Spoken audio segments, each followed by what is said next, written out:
তরুণী, ছাত্রছাত্রী, বয়স্ক, বৃদ্ধ, পুরুষ, মহিলা সবাইকে আমার সালাম জানাচ্ছি। আসসালামু আলাইকুম। বক্তব্যের শুরুতে আমি গভীর শ্রদ্ধা জানাচ্ছি জুলাই আগস্ট মাসে ফ্যাসিবাদের বিরুদ্ধে ছাত্র শ্রমিক জনতার অভ্যুত্থানে নিহত সকল শহীদের প্রতি। আমি আরো স্মরণ করছি তাদের যারা ফ্যাসিবাদী শক্তির প্রাণঘাতী অস্ত্রের সামনে হিমালয়ের মতো দাঁড়িয়ে অন্যায়ের প্রতিবাদ করে মৃত্যুকে আলিঙ্গন করেছে, আহত হয়েছে, পঙ্গুত্ব বরণ করেছে, হারিয়েছে তাদের চোখের দৃষ্টি। সেই সব বীরদের স্মরণ করছি যারা মিথ্যাচার, লুটপাট, স্বৈরতন্ত্রের বিরুদ্ধে এক দফা দাবি নিয়ে দাঁড়িয়েছিল। কৃতজ্ঞতা চিত্তে স্মরণ করছি আপনাদের ভাই বোনদের, আপনাদের সন্তানদের যারা এই বিপ্লবে অংশগ্রহণ করেছিল। প্রিয় দেশবাসী, আমি আগেও জানিয়েছি, আবারও জানাচ্ছি, গণ অভ্যুত্থানে সকল শহীদের পরিবারকে পুনর্বাসন করা হবে। সকল আহত শিক্ষার্থী, শ্রমিক, জনতার চিকিৎসার সম্পূর্ণ ব্যয় সরকার বহন করবে।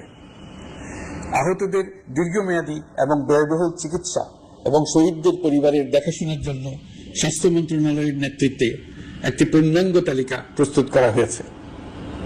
এখন এই নতুন তথ্য পাওয়ার ভিত্তিতে এই তালিকা হালনাগাদ করা হতে থাকবে। গণ অভ্যুত্থানে শহীদদের স্মৃতি ধরে রাখতে সরকার তার যাত্রা লগ্নে জুলাই গণহত্যা স্মৃতি ফাউন্ডেশন নামে একটি ফাউন্ডেশন প্রতিষ্ঠার উদ্যোগ নেয়। এখন সেই ফাউন্ডেশন তৈরি হয়েছে। সকল শহীদ পরিবার এবং আহতদের সর্বোত্তম চিকিৎসা সহ তাদের পরিবারের সম্পূর্ণ দায়িত্ব এই ফাউন্ডেশন গ্রহণ করছে। এই ফাউন্ডেশনে দান করার জন্য দেশের সকল মানুষ এবং বিদেশে অবস্থানরত বাংলাদেশিদের আমরা আহ্বান জানাচ্ছি। গত মাসে কুমিল্লা, নোয়াখালী, সিলেট অঞ্চলে আকস্মিক বন্যা এসব এলাকার মানুষকে হতভম্ব করে দিয়েছে। এখানে বেশিরভাগ এলাকা কোনোদিন বন্যা হয়নি। যারা বন্যা মোকাবেলা করে অভ্যস্ত নয়। দেশপ্রেমিক সশস্ত্র বাহিনী তাৎক্ষণিকভাবে বন্যা আক্রান্ত সবাইকে রক্ষার জন্য এগিয়ে আসে। সেনা, নৌ এবং বিমান বাহিনী পরস্পরের সঙ্গে সমন্বয় করে একযোগে কাজে নেমে পড়ার ফলে মানুষের দুর্ভোগ কম হয়েছে। এর পরপরই এনজিও এবং সাধারণ মানুষ দেশের সকল অঞ্চল থেকে দলে দলে এগিয়ে এসছে। আমি বিশেষ করে দেশপ্রেমিক সেনাবাহিনীকে আবারও ধন্যবাদ জানাচ্ছি। দেশের সকল দুর্যোগকালে তারা সবসময় আন্তরিকভাবে এগিয়ে এসছে। বিশেষ করে বন্যা ও শান্তি শৃঙ্খলা রক্ষার কাজে তাদের সৈনিক এবং অফিসাররা দিনের পর দিন যেভাবে দায়িত্ব পালন করেছে তার কোনো তুলনা হয় না। জনজীবনে স্বস্তি ও আত্মবিশ্বাস প্রতিষ্ঠায় তাদের ভূমিকা অনন্য। বাংলাদেশ সশস্ত্র বাহিনীর সকল সদস্যকে আমি ধন্যবাদ জানাই তাদের সততা, ত্যাগ ও অসীম দেশপ্রেমের জন্য। দেশের স্বাধীনতা সংগ্রাম থেকে শুরু করে বন্যা, খরা, ঝড়, বৃষ্টি, ঘূর্ণিঝড়, সকল প্রাকৃতিক দুর্যোগে আপনারা সকলের শেষ ভরসার স্থান। দেশের প্রতিটি ক্রান্তি লগ্নে আপনারা দেশের মানুষের পাশে থেকেছেন। দেশের স্বাধীনতার পক্ষে, সার্বভৌমত্বের পক্ষে অবস্থান নিয়েছেন। দেশ গঠনে আপনারা সবার আগে এগিয়ে এসেছেন। বিগত জুলাই হতে শুরু হওয়া গণ অভ্যুত্থান, বন্যা, নিরাপত্তা প্রদান, অস্ত্র উদ্ধার সহ সকল কার্যক্রমে আপনারা সফলভাবে দিনরাত কাজ করে যাচ্ছেন। সরকার ও জনগণের পক্ষ থেকে আমি আপনাদের প্রতি কৃতজ্ঞতা জানাচ্ছি। বন্যা আমাদের জনজীবনে আরেকটি দিক উন্মোচন করল। দেশের সকল জায়গায় মানুষের সক্রিয় সহানুভূতির জোয়ার উঠেছিল অবিশ্বাস্য মাত্রায়। ব্যবসায়ী, অর্থবান ব্যক্তিরা যেমন তাদের অর্থ নিয়ে স্বতঃস্ফূর্তভাবে এগিয়ে এসেছিল, তেমনি দেশের বিভিন্ন প্রান্তের সাধারণ মানুষ, স্কুল, কলেজ, বিশ্ববিদ্যালয়ের ছেলেমেয়েরা জোয়ারের ঢলের মতো যার যার সামর্থ্য নিয়ে এগিয়ে এসছে। অনেকেই ছুটে গেছে বন্যার্তদের সহযোগিতা করার জন্য। এনজিওরা বিভিন্ন জায়গা থেকে ছুটে গেছে তাদের সহায়তা নিয়ে। তাদের কাজে অনুপ্রাণিত হয়ে আমি এনজিও নেতাদের সঙ্গে বৈঠক করেছি কিভাবে সরকার তাদের কাজের সঙ্গে সরকারের উদ্যোগকে সমন্বিত করতে পারে সেটার কাঠামো তৈরি করে দেওয়ার জন্য। বন্যা এখন চলে গেছে, কিন্তু পুনর্বাসনের কঠিন কাজ আমাদের সামনে রয়ে গেছে। সকলের সহযোগিতায় আমরা পুনর্বাসনের কাজটি সফলভাবে সমাধান করতে চাই। আইন শৃঙ্খলা পরিস্থিতির উন্নতির জন্য আমরা দিনরাত পরিশ্রম করে যাচ্ছি।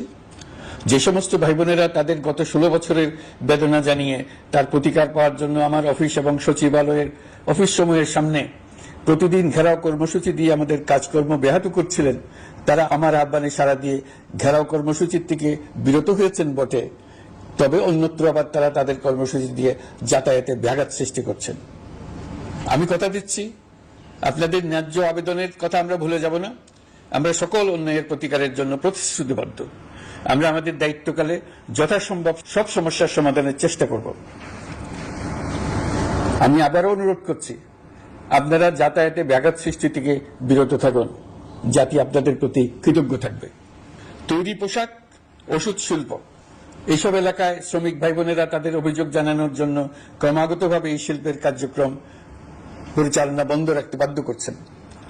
এটা আমাদের অর্থনীতিতে যে নেতিবাচক প্রভাব ফেলবে সেটা মোটেই কাম্য নয়। এমনিতেই ছাত্র শ্রমিক জনতার বিপ্লবের পর যে অর্থনীতি আমরা পেয়েছি সেটা নিয়ম নীতিবিহীন, দ্রুত ক্ষীয়মান একটা অর্থনীতি। প্রাতিষ্ঠানিক কাঠামো প্রায় ধ্বংসপ্রাপ্ত। বৈদেশিক মুদ্রার রিজার্ভ তলানিতে গিয়ে ঠেকেছে। আমরা এই অর্থনীতিতে প্রাণ সঞ্চারের চেষ্টা করছি, আমাদের উদ্যোগে সাড়াও পাচ্ছি। ঠিক এই সময়ে আমাদের শিল্প কারখানাগুলো বন্ধ হয়ে যাক, অকার্যকর হয়ে যাক, এটা আমাদের অর্থনীতিতে বিরাট আঘাত করবে। সেটা কিছুতেই আমাদের কাম্য হতে পারে না। শ্রমিক ভাই বোনদের অনেক দুঃখ আছে, কিন্তু সেই দুঃখ প্রকাশ করতে গিয়ে আপনাদের মূল জীবিকা বন্ধ হওয়ার উপক্রম হলে সেটা ঠিক হবে না। দেশের অর্থনীতি ধ্বংসপ্রাপ্ত হলে সেটা ঠিক হবে না। শ্রমিক মালিক উভয়ের পক্ষে আলোচনা করে এইসব সমস্যার সমাধান আমরা অবশ্যই বের করব। আপনারা কারখানা খোলা রাখুন, অর্থনীতির চাকা সচল রাখুন, দেশের অর্থনীতিকে সোজা হয়ে দাঁড়াতে দিন। আমরা আপনাদের সমস্যার স্থায়ী সমাধান বের করার জন্য সর্বশক্তি প্রয়োগ করব। মালিক পক্ষের কাছে আমাদের আবেদন, আপনারা শ্রমিকদের সঙ্গে বোঝাপড়া করুন, কারখানা সচল রাখুন, অর্থনীতির দুর্বল স্বাস্থ্যকে সবল করে তুলুন। ওষুধ শিল্প এবং তৈরি পোশাক শিল্প দেশের গৌরব। এর মাধ্যমে আমাদের শ্রমিক ভাই বোনেরা তাদের কর্মকুশলতা বিশ্বকে মুগ্ধ করেছে। এর সাফল্য এখন থমকে আছে। আমরা এই দুই শিল্পকে তাদের সম্ভাব্য শীর্ষে নিয়ে যেতে চাই। দুর্বল করার তো প্রশ্নই ওঠে না। এই দুই শিল্পের কোথায় কোথায় বাধা আছে, সমস্যা আছে, সেগুলো চিহ্নিত করে তাকে বাধামুক্ত করতে চাই। আমরা বিদেশি ক্রেতাদের একত্রিত করে তাদের সহযোগিতা চাইব, যেন বাংলাদেশের এই শিল্প দুটি বিশ্বের অন্যান্য দেশের চাইতে বেশি আস্থাযোগ্য হয়ে গড়ে উঠতে পারে। সবকিছুই সম্ভব যদি আমরা শ্রমিক মালিক সম্পর্কটা একটা নির্ভরযোগ্য, আনন্দদায়ক করে গড়ে তুলতে পারি। আমাদের সরকারের প্রথম মাস কাটল, দ্বিতীয় মাস থেকে আমরা নতুন বাংলাদেশ গড়ার ভিত্তি হিসেবে নতুন শ্রমিক মালিক সম্পর্কের সূচনা করতে চাই। এটা দেশের সবার কাম্য। দেশের নতুন প্রজন্ম নির্ভয়ে যেন তাদের ভবিষ্যৎ নিয়ে এগিয়ে যেতে পারে, আমরা সেই লক্ষ্যে কাজ করছি। আমাদের দায়িত্ব অনেক। ন্যায়ভিত্তিক একটা সমাজ গড়ে তোলার জন্য একসাথে অনেকগুলো কাজ আমাদের হাত দিতে হবে। 1 জুলাই থেকে 5 আগস্ট পর্যন্ত ছাত্র জনতার গণ আন্দোলনকে দমন করতে যেসব ফৌজদারি মামলা দায়ের করা হয়েছিল, এর মধ্যে হত্যা মামলা ছাড়া বাকি প্রায় সকল মামলা প্রত্যাহার করা হয়েছে। এইসব মামলায় গ্রেফতারকৃত সকলে মুক্তি পেয়েছে। দায়িত্ব গ্রহণের শুরুতেই অন্তর্বর্তীকালীন সরকার বিচার বিভাগের বড় সংস্কারের কাজে হাত দিয়েছে। যোগ্যতম ব্যক্তিকে প্রধান বিচারপতি নিয়োগ দেওয়াতে মানুষের মনে নতুন আশার সঞ্চার হয়েছে। আপিল বিভাগের বিচারপতি নিয়োগ, অ্যাটর্নি জেনারেল নিয়োগ এবং অন্যান্য নিয়োগগুলি অতি গুরুত্বপূর্ণ নিয়োগ, যেগুলো সবকটাই সম্পন্ন হয়েছে। সন্ত্রাস দমন আইন ও ডিজিটাল সাইবার নিরাপত্তা আইনে দায়েরকৃত মিথ্যা হয়রানিমূলক মামলাগুলো প্রত্যাহার করা হচ্ছে। সাইবার নিরাপত্তা আইন সহ বাংলাদেশে বিদ্যমান সকল কালো আইনের তালিকা করা হয়েছে। অতি সত্বর এই সকল কালো আইন বাতিল ও প্রযোজ্য ক্ষেত্রে সংশোধন করা হবে। সাংবাদিক সাগর রনি হত্যাকাণ্ড সহ বহুল আলোচিত 5টি হত্যাকাণ্ডের তদন্ত ও বিচার অগ্রাধিকার ভিত্তিতে ও দ্রুততম সময়ে নিষ্পত্তির জন্য সহায়তা প্রদান করা হচ্ছে। সম্প্রতি আমরা বলপূর্বক গুম থেকে সকল ব্যক্তি সুরক্ষার জন্য আন্তর্জাতিক কনভেনশনের সনদে স্বাক্ষর করেছি। ফলে স্বৈরাচার দ্বারা প্রতিষ্ঠিত গুম সংস্কৃতির সমাপ্তি ঘটানোর জন্য আন্তর্জাতিকভাবে আমরা প্রতিজ্ঞাবদ্ধ হলাম। এছাড়া আমরা ফ্যাসিবাদ শাসনের 15 বছরে গুমের প্রতিটি ঘটনা তদন্ত করার জন্য পৃথক একটা কমিশন গঠন করছি। যেসব পরিবার তাদের নিখোঁজ পিতা, স্বামী, পুত্র এবং ভাইদের পাওয়ার জন্য বছরের পর বছর যন্ত্রণার সাথে অপেক্ষা করছেন, আমরা আপনাদের বেদনায় সমব্যথী। আয়নাঘরগুলো বন্ধ করে দেওয়া হয়েছে এবং সেই সাথে বের হয়ে আসছে ফ্যাসিস্ট হাসিনা সরকারের গুমের শিকার ভাই বোনদের কষ্ট ও যন্ত্রণা গাথা। আমাদের তরুণ প্রজন্মের ভবিষ্যৎ যেন উজ্জ্বল হয়, সেটা নিশ্চিত করতে শিক্ষা ব্যবস্থার দিকে আমাদের পূর্ণ নজর রয়েছে।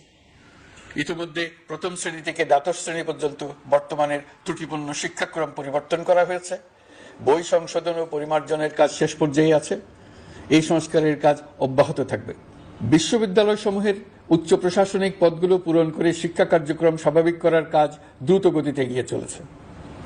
বেসরকারি শিক্ষা প্রতিষ্ঠানগুলোর পরিচালনা বোর্ডে দখলদারিত্বের রাজনীতি বন্ধ করার ব্যবস্থাও নেওয়া হয়েছে। আপনারা নিশ্চয় লক্ষ্য করেছেন, আমাদের প্রথম মাসে দেশের প্রায় সকল বিশ্ববিদ্যালয়ের উপাচার্য এবং উপাচার্য মহোদয়গণ পদত্যাগ করেছেন। উচ্চশিক্ষার ক্ষেত্রে এটা বিরাট শূন্যতার সৃষ্টি করেছে। প্রথম মাসে আমরা ক্রমাগতভাবে প্রতিটি বিশ্ববিদ্যালয়ে সবার কাছে গ্রহণযোগ্য এমন উপাচার্য এবং উপাচার্য নিয়োগ দেওয়ার কাজ শুরু করেছে। এর ফলে সকল সরকারি এবং বেসরকারি বিশ্ববিদ্যালয়গুলোতে নতুন উদ্যমে কাজ শুরু করার পরিবেশ সৃষ্টি হয়েছে। সংবাদ মাধ্যম ও মত প্রকাশের পূর্ণ স্বাধীনতা ইতিমধ্যে নিশ্চিত করা হয়েছে। আমরা সবাইকে বলে দিয়েছি, আপনারা মন খুলে আমাদের সমালোচনা করুন, আমরা সবার মতামতের প্রতি শ্রদ্ধাশীল। মিডিয়া যাতে কোনো রকম বাধা বিপত্তি ছাড়া নির্বিঘ্নে তাদের কাজ করতে পারে, সেজন্য একটা মিডিয়া কমিশন গঠন করা সরকারের সক্রিয় বিবেচনাধীন। আরও যেসব কমিশন সরকার সহ অন্য সবাইকে জবাবদিহিতার আওতায় আনতে পারে, আমরা তাদের পুনর্গঠন ও সংস্কারের উদ্যোগ নিয়েছি, যাতে তারা আরও শক্তিশালী হয়, জনকল্যাণে কাজ করে। দায়িত্ব গ্রহণের পর বিভিন্ন দেশের সরকার প্রধান টেলিফোনে এবং শুভেচ্ছা বার্তা পাঠিয়ে আমাকে অভিনন্দন জানিয়েছেন। বিভিন্ন দেশের রাষ্ট্রদূত এবং হাই কমিশনার বৃন্দ আমার সাথে সাক্ষাৎ করে দ্বিপাক্ষিক সহযোগিতা বৃদ্ধির আশ্বাস দিয়েছেন। আমার অনুরোধে সংযুক্ত আরব আমিরাতের 57 জন বাংলাদেশি যারা ফ্যাসিবাদ বিরোধী বিক্ষোভে অংশগ্রহণ করা বিভিন্ন মেয়াদে কারাদণ্ডে দণ্ডিত হয়েছিলেন, তাদের সাধারণ ক্ষমা ঘোষণা করেছেন সেই দেশের সরকার। ইতিমধ্যে তাদের কয়েকজন দেশে ফিরে এসেছেন। এই ক্ষমা প্রদর্শন ছিল অতি বিরল একটি ঘটনা। এই জন্য আমি সংযুক্ত আরব আমিরাতের রাষ্ট্রপতি শেখ মোহাম্মদ বিন জায়েদ আল নাহিয়ানকে ধন্যবাদ ও কৃতজ্ঞতা জানিয়েছি আপনাদের সবার পক্ষ থেকে। যে সমস্ত সরকার প্রধানের সঙ্গে আমার টেলিফোনে যোগাযোগ হয়েছে, তাদের মধ্যে রয়েছেন ভারতের প্রধানমন্ত্রী নরেন্দ্র মোদী, পাকিস্তানের প্রধানমন্ত্রী শাহবাজ শরীফ। আমরা ভারত এবং অন্যান্য প্রতিবেশী রাষ্ট্রসমূহের সঙ্গে সুসম্পর্ক চাই, তবে সেই সম্পর্ক হতে হবে ন্যায্যতা এবং সমতার ভিত্তিতে। ভারতের সাথে আমরা ইতিমধ্যে বন্যা মোকাবেলায় উচ্চ পর্যায়ে দ্বিপাক্ষিক সহযোগিতার আলোচনা শুরু করেছি। দক্ষিণ এশিয়ায় আঞ্চলিক সহযোগিতা বৃদ্ধির লক্ষ্যে আমি সার্ক রাষ্ট্রগোষ্ঠী পুনর্জীবিত করার উদ্যোগ নিয়েছি। আমরা চাই আমাদের দেশ যেন একটি গণতান্ত্রিক দেশ হিসেবে বিশ্বের কাছে সম্মানের সাথে পরিচিত হয়। দেশের পরিকল্পনা যেন দেশের মানুষ কেন্দ্রিক হয়, কোনো নেতা বা দল কেন্দ্রিক না হয়। আমরা স্বৈরাচারী হাসিনা সরকারের অহেতুক কোটি কোটি টাকা ব্যয়ের প্রকল্প বাস্তবায়িত হতে দেখেছি, যেগুলো কখনোই দেশের মানুষের জন্য ছিল না, বরং এর সাথে জড়িত ছিল কুৎসিত আমিত্ব এবং বিশাল আকারের চুরি। চলমান এবং প্রস্তাবিত সকল উন্নয়ন প্রকল্পগুলো যাচাই বাছাই করার কাজ ইতিমধ্যে আমরা শুরু করেছি। প্রকল্প বাস্তবায়নের পর্যায় বিবেচনা করে বাকি কাজে ব্যয়ের সাশ্রয় এমনকি প্রয়োজন মতে তা বাতিল করার কথা বিবেচনা করা হবে। দেশের মানুষকে আর ফাঁকি দেওয়া চলবে না। কর্মসংস্থান তৈরি করবে এমন প্রকল্পগুলোকে আমরা অগ্রাধিকার দেব। লুটপাট ও পাচার হয়ে যাওয়া অর্থ ফিরিয়ে আনার উদ্যোগ আমরা নিয়েছি। আর্থিক খাতে শৃঙ্খলা ফিরিয়ে আনতে একটা ব্যাংকিং কমিশনও গঠন করার উদ্যোগ নেওয়া হয়েছে। বিভিন্ন ব্যাংকের পরিচালনা পরিষদ পুনর্গঠন করা হয়েছে। ব্যাংকিং খাতে এই এক মাসে বিরাট পরিবর্তন এসেছে, আপনারা নিশ্চয়ই সেটা লক্ষ্য করেছেন। আমরা এই খাতে নিয়ম নীতি প্রতিষ্ঠা করতে পেরেছি। আরো অনেক কাজ বাকি রয়ে গেছে। প্রথম মাসের কাজ হিসেবে শুধু প্রধান কাজগুলো করেছে, তার সঙ্গে রয়েছে আরো অনেক পরবর্তী কাজ। ফ্যাসিবাদী সরকার লুটপাট করার জন্য নতুন করে 60,000 কোটি টাকা ছাপিয়ে বাজারে ছাড়ার কারণে মুদ্রাস্ফীতির শিকার হয়েছে দেশের মানুষ। এই অতুলনীয় মুদ্রাস্ফীতি নিয়ন্ত্রণ অন্তর্বর্তী সরকারের অন্যতম প্রধান লক্ষ্য। মুদ্রাস্ফীতি নিয়ন্ত্রণের লক্ষ্যে পলিসি সুদের হার বৃদ্ধি করে 9% উন্নীত করা হয়েছে। মূল্যস্ফীতি থেকে সাধারণ মানুষকে সুরক্ষা দেওয়ার উদ্দেশ্যে ওএমএস খাদ্য বান্ধব কর্মসূচি সহ সুলভ মূল্যে প্রান্তিক মানুষের কাছে নিত্য প্রয়োজনীয় দ্রব্য সরবরাহ চলমান রাখা হয়েছে। মূল্যস্ফীতি মোকাবেলায় চলতি অর্থ বছরে চাল ও গম আমদানির জন্য 5,800 কোটি টাকা, অভ্যন্তরীণ সংগ্রহের জন্য ৮,৯০০ কোটি টাকা এবং খাদ্য ভর্তুকির ৩টি প্রোগ্রামের জন্য ৭,৩৬০ কোটি টাকা বরাদ্দ রাখা হয়েছে। বিভিন্ন স্টেক হোল্ডারের সাথে সভা করে মূল্যস্ফীতি নিয়ন্ত্রণের করণীয় সমূহ চিহ্নিত করা হয়েছে। পরিচালন ও উন্নয়ন ব্যয় যৌক্তিক পরিমাণে হ্রাস করার জন্য কার্যক্রম গ্রহণ করা হয়েছে। কৃষিপণ্য উৎপাদনের জন্য সার আমদানির ক্ষেত্রে প্রয়োজনীয় বৈদেশিক মুদ্রার সরবরাহ নিশ্চিত করার পদক্ষেপ নেওয়া হয়েছে। প্রকৃত চাষিগণ যাতে কৃষি ঋণ পেয়ে থাকেন তা নিশ্চিত করার উদ্যোগ নেওয়ার পাশাপাশি কৃষি ঋণের পরিমাণ বৃদ্ধি করা হয়েছে। মার্কিন ডলারের বিপরীতে টাকার বিনিময় হার স্থিতিশীল রাখার লক্ষ্যে বৈদেশিক মুদ্রার বিনিময় হারকে বাজার ভিত্তিক করা হয়েছে। কালো টাকা সাদা করার অনৈতিক অনুমতি বাতিল করা হয়েছে। বৈদেশিক মুদ্রার রিজার্ভ বৃদ্ধি করতে বিভিন্ন উন্নয়ন সহযোগীদের কাছ থেকে বাজেট সাপোর্ট চাওয়া হয়েছে। আন্তর্জাতিক মুদ্রা তহবিল থেকে অতিরিক্ত ৩ বিলিয়ন মার্কিন ডলার, বিশ্বব্যাংক থেকে অতিরিক্ত ১ বিলিয়ন ডলার, জাইকা থেকে অতিরিক্ত ১ বিলিয়ন মার্কিন ডলার প্রদানের অনুরোধ করা হয়েছে। রূপপুর পারমাণবিক বিদ্যুৎ কেন্দ্র নির্মাণ প্রকল্পের অগ্রিম অর্থ পরিশোধ এবং বকেয়া পাওনা নিয়ে রাশিয়ান ফেডারেশনের সাথে অর্থ মন্ত্রণালয়ের আলোচনা চলছে। পাইপলাইনে থাকা ৪৮ বিলিয়ন মার্কিন ডলার বৈদেশিক সহায়তা ব্যবহারের উদ্যোগ নেওয়া হয়েছে। মেগা প্রকল্পের নামে লুটপাট বন্ধের পাশাপাশি স্বাস্থ্য ও শিক্ষা খাতে বরাদ্দ বৃদ্ধির পরিকল্পনা গ্রহণ করা হয়েছে। বৈদেশিক মুদ্রার রিজার্ভের উপর চাপ কমানোর লক্ষ্যে রাশিয়া এবং চীন থেকে প্রাপ্ত ঋণের সুদের হার কমানো এবং ঋণের মেয়াদ বৃদ্ধির জন্য অনুরোধ জানানো হয়েছে। সকল উন্নয়ন সহযোগীদের সাথে সম্পর্ক আরও নিবিড় করার উদ্যোগ নেওয়া হয়েছে। সকল অর্থনৈতিক সূচক এবং পরিসংখ্যানের প্রকৃত মান বা সংখ্যা প্রকাশের জন্য নির্দেশনা প্রদান করা হয়েছে। জিডিপি, মূল্যস্ফীতি ইত্যাদি সঠিক উপাত্ত সংগ্রহ, প্রাক্কলন ও প্রকাশের জন্য নির্দেশনা দেওয়া হয়েছে। জাতীয় রাজস্ব বোর্ড এবং অর্থ বিভাগের রাজস্ব আয় সম্পর্কিত উপাত্তের মধ্যে পার্থক্য নিরসনে উদ্যোগ নেওয়া হয়েছে। প্রকৃত রপ্তানি আয় নিরূপণ এবং প্রকাশের নির্দেশনা দেওয়া হয়েছে। জাতীয় রাজস্ব বোর্ডের অটোমাইজেশনের লক্ষ্যে পরিকল্পনা গ্রহণ করা হয়েছে।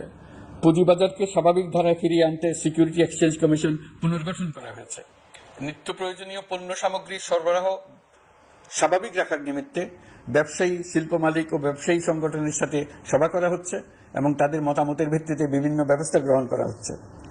বিদ্যমান মজুদ ও ঘাটতি মূল্যায়ন করে ভবিষ্যৎ চাহিদা পর্যালোচনা করে স্থানীয় উৎপাদন বৃদ্ধির পাশাপাশি আমদানি পর্যায়ে বিভিন্ন জটিলতা দূরীকরণ, বন্দর ও বড় মোকাম সহ পরিবহন ব্যবস্থার বিভিন্ন সমস্যা সমাধানে সংশ্লিষ্ট সকল মন্ত্রণালয়, দপ্তর, বিভাগকে প্রয়োজনীয় নির্দেশ দেওয়া হয়েছে।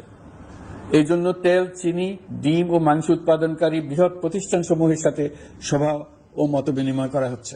নিত্য প্রয়োজনীয় কিছু দ্রব্যাদি যেমন পেঁয়াজ, আলু এসবের দাম আরও কমানোর জন্য বিদ্যমান শুল্ক হার হ্রাসের বিষয়ে এনবিআরকে প্রয়োজনীয় নির্দেশনা দেওয়া হয়েছে। ইতোমধ্যে এনবিআর পেঁয়াজ, আলু ও কতিপয় কীটনাশকের ক্ষেত্রে আমদানি শুল্ক হ্রাস এবং ক্ষেত্র বিশেষে রেগুলেটরি শুল্ক প্রত্যাহার করে এসআরও জারি করেছে। নিম্ন আয়ের ১ কোটি পরিবারকে টিসিবির মাধ্যমে হ্রাসকৃত মূল্যে কিছু পণ্য যেমন পরিবার প্রতি চাল মাসে ৫ কেজি, সয়াবিন তেল মাসে ২ কেজি, মসুর ডাল মাসে ২ কেজি দেওয়া হচ্ছে। এটি সামনের দিনগুলোতে অব্যাহত রাখা হবে।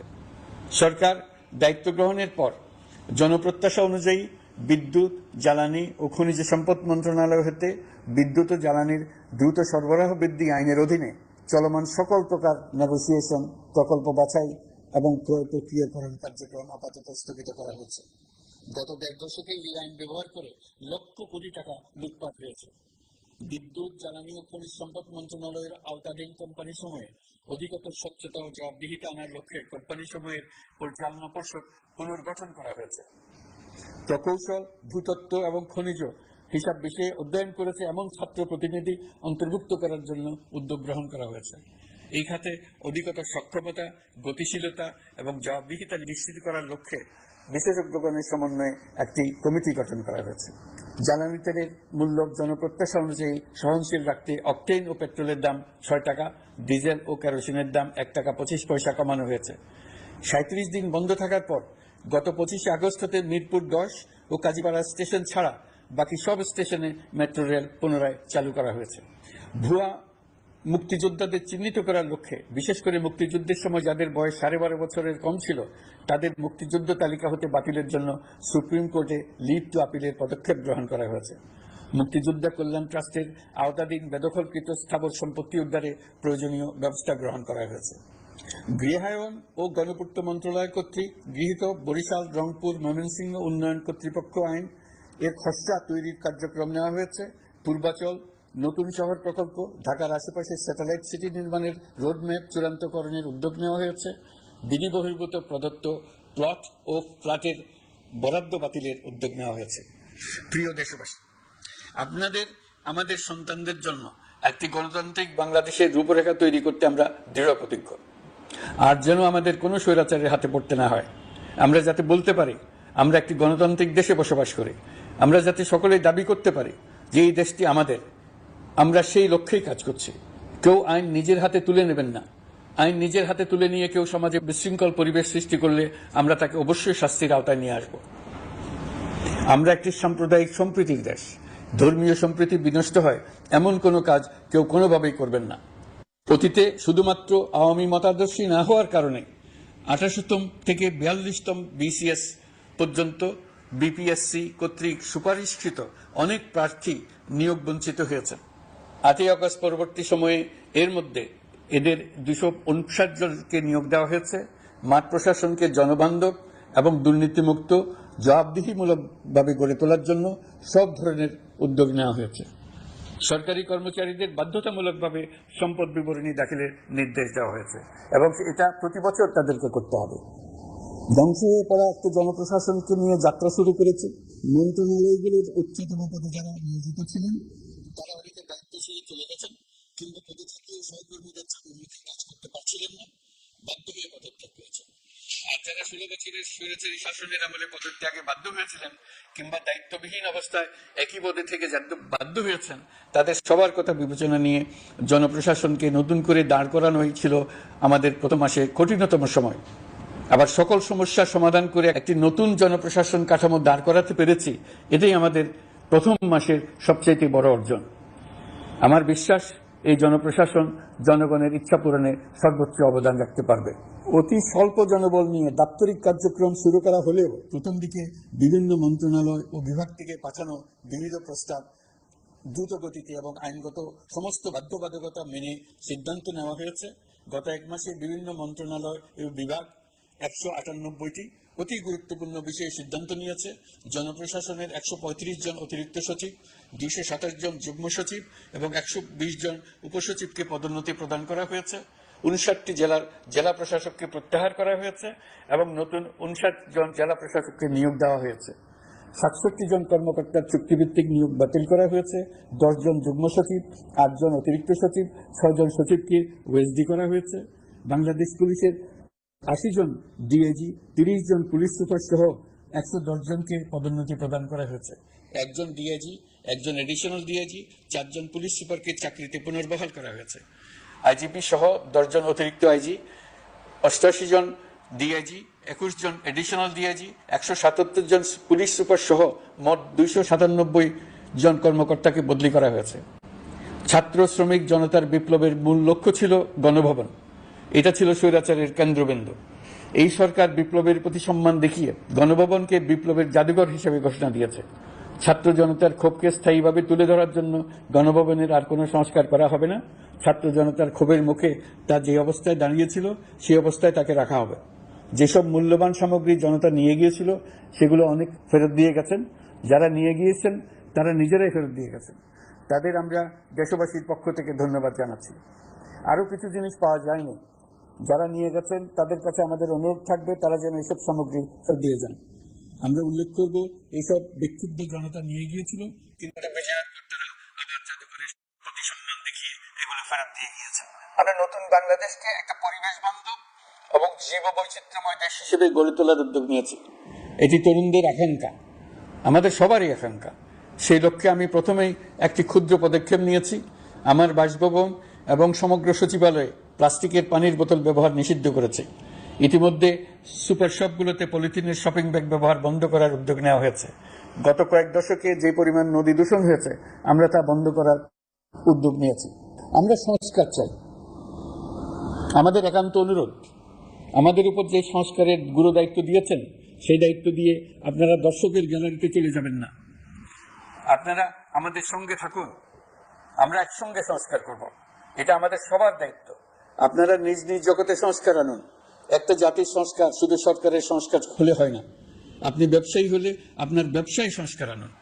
ব্যবসায়ী গোষ্ঠীরা তাদের নিজ নিজ সমিতির মাধ্যমে সংস্কার আনুন। সমিতিতে সংস্কার আনুন। নতুন করে সমিতি গঠনতন্ত্র সংশোধন করুন। আপনি শ্রমিক হলে আপনার ক্ষেত্রে আপনি সংস্কার করুন। আপনি রাজনৈতিক নেতাকর্মী হলে আপনার ক্ষেত্রে সংস্কার করুন। আপনি প্রতিষ্ঠান প্রধান হলে আপনার প্রতিষ্ঠানে সংস্কার আনুন। আমি এটাকে সুযোগ হিসেবে গ্রহণ করার জন্য সবাইকে আহ্বান জানাচ্ছি। এই সংস্কারের মাধ্যমে আমরা জাতি হিসেবে নতুনভাবে যাত্রা শুরু করতে চাই। আমাদের এই যাত্রা আমাদেরকে পৃথিবীর একটা সম্মানিত জাতি হিসেবে প্রতিষ্ঠিত করুন। এটি আমাদের সবার কাম্য, এটি আমাদের সবার লক্ষ্য। গত এক মাসে আমি বেশ কিছু রাজনৈতিক দলের সঙ্গে পৃথকভাবে বসছি, তাদের সঙ্গে মতামত বিনিময় করেছি। তারা আমাদের উৎসাহিত করেছেন, ছাত্র শ্রমিক জনতার বিপ্লবের লক্ষ্যের প্রতি সমর্থন জানিয়েছেন, সংস্কারের কাজে পূর্ণ সহযোগিতা দেওয়ার আশ্বাস দিয়েছেন। আমি দেশের বিশিষ্ট সম্পাদক বৃন্দের সঙ্গে মত বিনিময় করেছি, তারাও সংস্কারের কাজে পূর্ণ সহযোগিতা দেওয়ার আশ্বাস দিয়েছেন। তারা বিভিন্ন বিষয়ে মূল্যবান পরামর্শ দিয়েছেন। সবার পরামর্শ নিয়ে এখন আমাদের অগ্রসর হওয়ার পালা। আমি বিশিষ্ট ব্যবসায়ীদের সঙ্গে বৈঠক করেছি, তাদের কাছে আমাদের সরকারের লক্ষ্যগুলো ব্যাখ্যা করেছি, তারাও আমাদের লক্ষ্যের সঙ্গে একমত প্রকাশ করেছেন। আপনারা জানেন, ছাত্র শ্রমিক জনতার ঐতিহাসিক জুলাই গণ অভ্যুত্থানের মুখে এবং হাজারো মানুষের আত্মদানের বিনিময়ে বাংলাদেশে ফ্যাসিস্ট সরকারের পতন হয়েছে। এই গণ অভ্যুত্থানের বার্তা ও আকাঙ্ক্ষা বাস্তবায়নের জন্য একটি অভূতপূর্ব সময় ও সুযোগ আমরা এর মধ্য দিয়ে অর্জন করেছি। এর বাস্তবায়ন তথা বাংলাদেশের ফ্যাসিজম বা স্বৈরতান্ত্রিক শাসন পুনরাবৃত্তির আশঙ্কা রোধ এবং জনমালিকানা ভিত্তিক কল্যাণমুখী জনস্বার্থে নিবেদিত একটি রাষ্ট্র ব্যবস্থা প্রবর্তনের লক্ষ্যে কিছু জাতীয় ভিত্তিক সংস্কার সম্পন্ন করা জরুরি হয়ে পড়েছে। উক্ত সংস্কার ভাবনার অন্যতম কেন্দ্রবিন্দু হচ্ছে সুষ্ঠু নির্বাচন ব্যবস্থা, সুশাসন প্রতিষ্ঠা করা। আমরা যেহেতু জনগণের ভোটাধিকার ও জনগণের মালিকানায় বিশ্বাস করি, সেহেতু নির্বাচন ব্যবস্থার উন্নয়নে আমাদের সংস্কার ভাবনায় গুরুত্ব পেয়েছে অধিক। আমরা মনে করি নির্বাচনের নামে সংখ্যাগরিষ্ঠতার একাধিপত্য ও দুঃশাসন মানুষের উপর চাপিয়ে দেওয়া বা এর মাধ্যমে এক ব্যক্তি বা এক পরিবার বা কোনো গোষ্ঠীর কাছে সকল ক্ষমতা কক্ষীভূত করে রাখার কোনো ক্রমেই গ্রহণযোগ্য নয়। এসব আশঙ্কা রোধ করার জন্য নির্বাচনের সাথে সম্পর্কিত নির্বাচন কমিশন সহ অন্যান্য প্রতিষ্ঠানগুলোর সংস্কারের কথা আমরা ভাবছি। নির্বাচন ব্যবস্থার সাথে সম্পর্কিত প্রতিষ্ঠান হিসেবে পুলিশ প্রশাসন, জনপ্রশাসন, বিচার প্রশাসন, দুর্নীতি দমন কমিশন এই 4টি প্রতিষ্ঠানের সংস্কার করা সুষ্ঠু ও অবাধ নির্বাচনের জন্য অপরিহার্য। এসব প্রতিষ্ঠানের সংস্কার জনমালিকানা ভিত্তিক, জবাবদিহিমূলক এবং কল্যাণমূলক রাষ্ট্র ব্যবস্থা প্রতিষ্ঠায় অবদান রাখবে বলে আমি বিশ্বাস করি। এর পাশাপাশি সমাজের সকল স্তরের মানুষের প্রতিনিধিত্ব ও স্বার্থ নিশ্চিত করার জন্য এবং জুলাই গণ অভ্যুত্থানের বার্তাকে প্রতিফলিত করার জন্য সাংবিধানিক সংস্কারের প্রয়োজন আমরা অনুভব করছি। এসব বিষয়ে সংস্কার করার প্রাথমিক পদক্ষেপ হিসেবে আমরা প্রাথমিকভাবে 6টি কমিশন গঠন করার সিদ্ধান্ত নিয়েছি। এসব কমিশনের কাজ পরিচালনার জন্য বিষয়ভিত্তিক অভিজ্ঞতা বিবেচনা করে 6 জন বিশিষ্ট নাগরিকের নেতৃত্বে এই কমিশনগুলো পরিচালনা করার দায়িত্ব দিয়েছি। এরপর আরো বিভিন্ন বিষয়ে কমিশন গঠন করার প্রক্রিয়া আমরা অব্যাহত রাখব। নির্বাচন ব্যবস্থা সংস্কার কমিশনের প্রধান হিসেবে দায়িত্ব পালন করবেন ডক্টর বদিউল আলম মজুমদার। পুলিশ প্রশাসন সংস্কার কমিশনের প্রধান হিসেবে কাজ করবেন জনাব সরফরাজ চৌধুরী। বিচার বিভাগ সংস্কার কমিশনের প্রধান হিসেবে দায়িত্ব পালন করবেন বিচারপতি শাহ আবু নাইম মমিনুর রহমান। দুর্নীতি দমন সংস্কার কমিশনের প্রধান হিসেবে দায়িত্ব পালন করবেন ডক্টর ইফতেখারুজ্জামান। জনপ্রশাসন সংস্কার কমিশনের প্রধান হিসেবে দায়িত্ব পালন করবেন জনাব আব্দুল মহিদ চৌধুরী। সংবিধান সংস্কার কমিশনের প্রধান হিসেবে দায়িত্ব পালন করবেন ডক্টর শাহদিন মালিক। এসব কমিশনের অন্য সদস্যদের নাম কমিশন প্রধানদের সাথে আলোচনা করে ঠিক করা হবে। কমিশনগুলোর আলোচনা ও পরামর্শ সভায় উপদেষ্টা পরিষদের সদস্য, ছাত্র, শ্রমিক জনতা আন্দোলনের প্রতিনিধি, নাগরিক সমাজ ও রাজনৈতিক দলের প্রতিনিধিরা উপস্থিত থাকবেন। পূর্ণাঙ্গভাবে গঠিত হওয়ার পর কমিশন আনুষ্ঠানিকভাবে তাদের কাজ আগামী 1 অক্টোবর থেকে শুরু করতে পারবে বলে আমি আশা করছি এবং এটি পরবর্তী 3 মাসের মধ্যে সম্পন্ন হবে বলে আমরা ধারণা করছি। কমিশনের রিপোর্টের ভিত্তিতে সরকার পরবর্তী পর্যায়ে প্রধান রাজনৈতিক দলগুলোর সাথে পরামর্শ সভার আয়োজন করবে। চূড়ান্ত পর্যায়ে ছাত্র সমাজ, নাগরিক সমাজ, রাজনৈতিক দলের প্রতিনিধি, সরকারের প্রতিনিধি নিয়ে ব্যাপক ভিত্তিক 3 থেকে 7 দিন ব্যাপী একটি পরামর্শ সভার ভিত্তিতে সংস্কার ভাবনার রূপরেখা চূড়ান্ত করা হবে। এতে এই রূপরেখা কিভাবে বাস্তবায়ন হবে তার একটি ধারণাও দেওয়া হবে।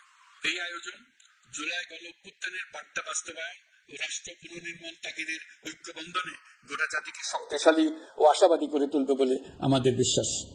প্রিয় দেশবাসী, আমাদের সামনে অনেক কাজ, সবাই মিলে একই লক্ষ্যে আমরা অগ্রসর হতে চাই।